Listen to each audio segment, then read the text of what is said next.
En la Alameda de Santa María la Ribera, pues fue el escenario perfecto para una de las tradiciones mexicanas de Semana Santa. ¿A qué me refiero? Pues a la quema de Judas. Y mire qué figuras aparecieron ahí. Vamos a verlo.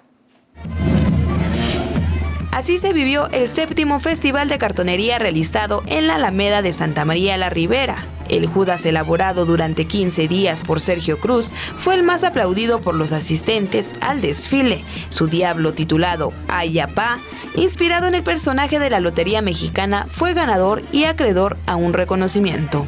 Poner un poquito más de detalle para al final tener este resultado, un diablo con todas las de la ley. Le pusimos el Ayapá porque aquí en la mano derecha está estrangulando un poquito a uno de sus hijos, que es la representación de él mismo, pero en una forma más sombría, más malévola, que es al final de cuentas como el mal que tenemos nosotros por dentro.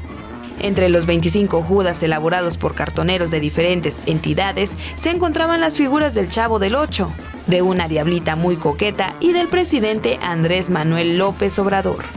Fue un trabajo que se hizo conjunto con los artesanos para darle un toque especial a la feria este año. Los espectadores se mostraron entusiasmados en todas las actividades, pero en particular con la tradicional quema de Judas. En esta ocasión, fueron 3 figuras las que reventaron en 1000 pedazos.